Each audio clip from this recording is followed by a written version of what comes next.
Bienvenidos y bienvenidas. Este 8 de marzo efectivamente no hay nada que celebrar. La situación de las mujeres en América Latina es sumamente grave.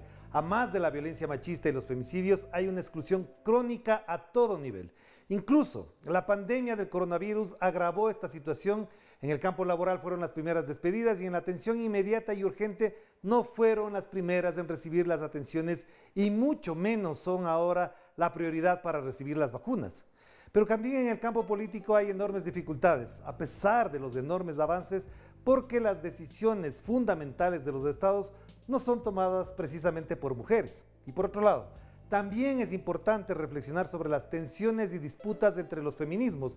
Y de todo eso queremos conversar con una joven dirigente política, la asambleísta del Ecuador, Yairen Noriega, asambleísta electa además. ¿Qué tal? ¿Cómo estás, Yairen, ¿cómo Orlando? estás? Qué gusto verte por acá. ¿Cómo estás? Gracias, muchas gracias por la Bueno, invitación. tú en calidad de dirigente política, de activista feminista, ¿cómo valoras esta jornada del 8 de marzo? Sí, bueno, un saludo a ti, Orlando, a quienes nos miran a través de la señal de Telesur. Decirte que esta jornada, como otras jornadas del 8 de marzo, ha sido una jornada histórica de movilización de las mujeres, una movilización o una fecha en la cual se conmemora el asesinato de mujeres trabajadoras que ya para 1875 estaban reclamando sus derechos como trabajadoras, ¿no? El derecho a una remuneración igualitaria, y si te das cuenta, ha pasado muchísimo tiempo desde aquella primera movilización, desde aquella primera masacre hacia las mujeres en Estados Unidos, mujeres trabajadoras, y vemos que aún así, por ejemplo, el tema de brecha salarial es algo que en la región y en el país de Ecuador, el país al que represento, se sigue manteniendo. Entonces creo que es muy importante dar pasos muchísimo más grandes respecto de las decisiones que los estados tienen que tomar. Pese a eso, las movilizaciones de las mujeres vemos que en la región han sido sumamente potentes a nivel mundial, pero yo diría en este momento particular en América Latina miramos con muchísima sorpresa, yo diría también con muchísima gratitud, las mujeres más jóvenes por todo el camino que han recorrido nuestras abuelas, nuestras madres, que ahora nos permiten estar acá. Te digo, yo hace poco no hubiera podido tener una voz pública porque, digamos, el rol histórico de las mujeres ha estado en el tema del confinamiento dentro del hogar, y ahora, gracias, digamos, a todos los esfuerzos de los movimientos feministas, de las organizaciones de mujeres y de las mujeres no organizadas también, es que ahora yo puedo estar aquí conversando contigo en calidad de asambleísta electa, pero falta muchísimo por hacer. Pero además te plantearía un tema que es fundamental, porque en la lógica que hemos hablado sobre el tema durante mucho tiempo, lo que no se ha subrayado con énfasis tiene que ver con que, por ejemplo, la violencia machista se constituye en una pandemia para América Latina fundamentalmente. Es uno de los territorios en el planeta con más dolor, incluso puedo decir, con más énfasis también con respecto a los feminicidios. ¿Cómo entender esto a esta altura, después de que se ha hecho tanta lucha, se ha dado tantas peleas, a pesar de todo lo que tú mencionas de dirigentes, de tu mamá, de tus abuelas, de tus hermanas en general, que han dado tanta pelea? Esto ahora es una pandemia.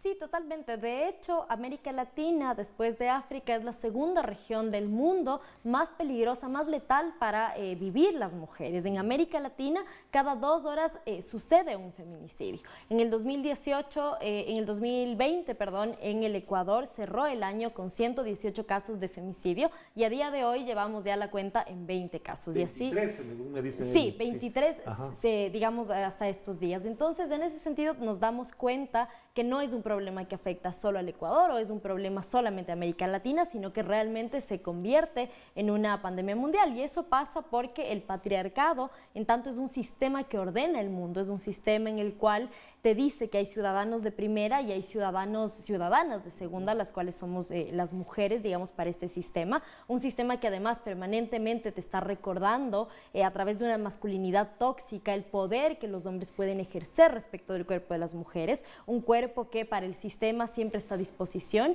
y siempre puede ser tomado, digamos, a gusto y a disposición de los hombres. Y entonces de ahí, digamos, de esa forma machista de violencia, la forma más cruenta que encontramos son precisamente los femicidios, pero no es la única forma de violencia. Sí. De hecho, vemos que a diario se registran, al menos en el Ecuador, más de 300 denuncias de violencia sexual contra mujeres, niñas y adolescentes. Incluso un dato que es muy importante, que hay que destacarlo en el caso ecuatoriano, así como en otros países, obviamente las cifras pueden variar poco, pero en realidad el 60% de los casos de violencia ocurrieron dentro del hogar durante la pandemia. Es decir, ya ni siquiera es fuera, en la calle, en el parque, en el estadio, sino en el hogar. Sí, de hecho, una de las características más alarmantes de la violencia machista que a las mujeres a diario nos está matando, tiene que ver con que, sí, en el marco de la pandemia los casos se volvieron, digamos, el pico de casos se intensificó, sumado a que los estados, la mayoría de los estados, no supieron o no pudieron enfrentar esto con protocolos adecuados específicos para casos donde las mujeres estaban en sus casas con sus agresores 24/7. Pero si ponemos en una burbuja, digamos, la pandemia y miramos en general la violencia machista, por fuera de la pandemia también sucede en la mayoría de los casos dentro de los hogares y además las personas, los agresores, son personas que pertenecen al círculo cercano de las víctimas o de las sobrevivientes de violencia. Hubo casos escandalosos de hijos que atacaban a sus madres, reproduciendo efectivamente los patrones de su padre también. Exacto. Entonces, ahí lo que estamos viendo no es un problema aislado, sino que precisamente lo que tú mencionas, ¿no? La violencia machista como una pandemia y como un problema estructural y sistemático, que en tanto es un problema de esa magnitud y de esa complejidad, tiene que entonces ser asumido por los estados y como sociedad también, digamos, con respuestas estructurales y también con respuestas sistemáticas. Lo que hemos visto, ¿qué es lo que pasa cuando proyectos neoliberales asumen la conducción de los estados? Lo que vemos, como en el caso ecuatoriano, pero que solo es una muestra, si miramos Brasil de Bolsonaro, la Argentina de Macri y demás, nos vamos a dar cuenta que los proyectos neoliberales son mucho más violentos y son mucho más agresivos con las mujeres. No solamente porque para estos proyectos neoliberales las vidas de las mujeres no importan, en tanto no tienen reparo, como en el caso del gobierno de Lenín Moreno, no tienen reparo en reducir el presupuesto para una ley tan importante como la Ley de Prevención y Erradicación de la Violencia de Género, sino que también son proyectos que apuntan a otras violencias, como tiene que ver como conocemos la violencia económica, ¿no? Claro. Son proyectos que empobrecen a las mujeres porque somos las primeras, como tú mencionabas en la introducción, cuando existen crisis somos las primeras en perder nuestros empleos, somos las primeras en ser reducidas nuestras jornadas laborales, las primeras en ser reducidas del sueldo y claro, cuando los sistemas de protección social dejan de funcionar,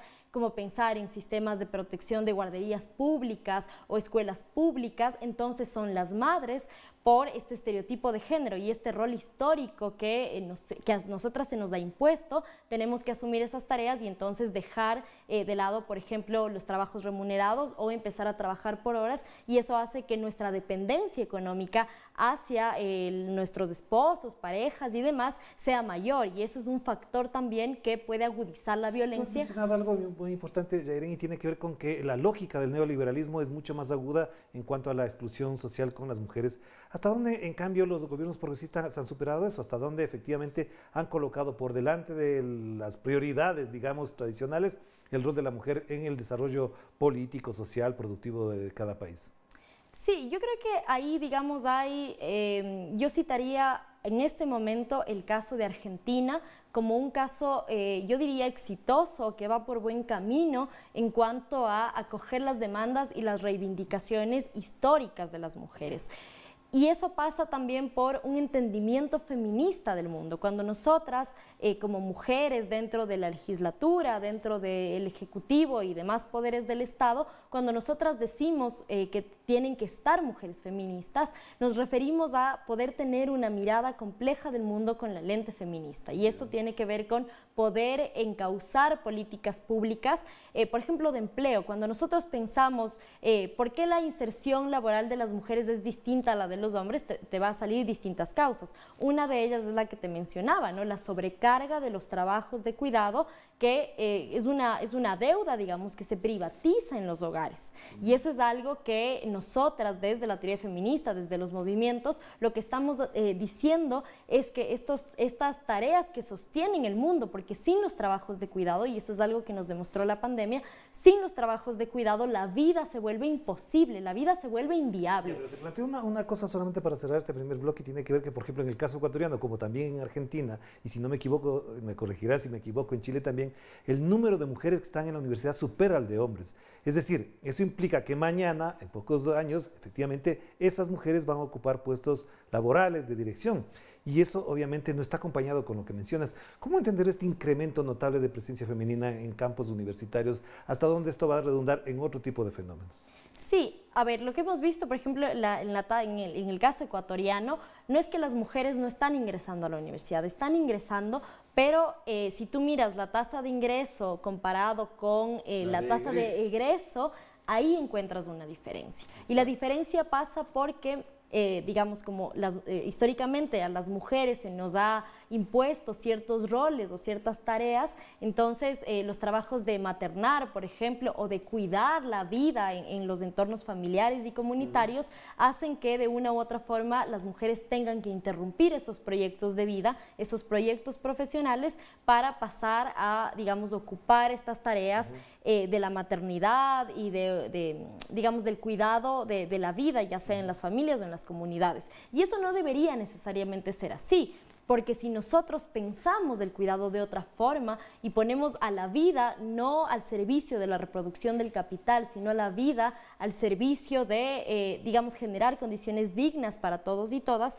entonces serían los estados quienes deberían empezar a asumir un rol protagónico. Y ahí una de las propuestas políticas del binomio de la esperanza de Andrés Arauz en este momento en el Ecuador es una propuesta muy interesante y es la de crear un sistema nacional de cuidados. Claro. ¿Por qué apuntamos hacia allá? Porque para creemos... incluso el derecho a la remuneración por el trabajo supuestamente no remunerado tradicional. Exacto. Por un lado, el reconocimiento de esos trabajos de cuidado que son fundamentales, pero a la vez también asumir ese rol político y ese rol social del cuidado para que no sean las mujeres quienes tengan que cargar ese enorme peso sobre sus hombros y suceda lo que tú dices, ¿no? Sí. Quedan proyectos de vida truncados y en las universidades, si bien ingresan, incluso si tú miras en la escuela, en el colegio, los datos te muestran que las mujeres tienen incluso muchas mejores notas, ¿no es cierto?, en comparación, pero luego mejor rendimiento académico, pero luego pasas al mercado laboral y ves que en los cargos directivos en su mayoría son hombres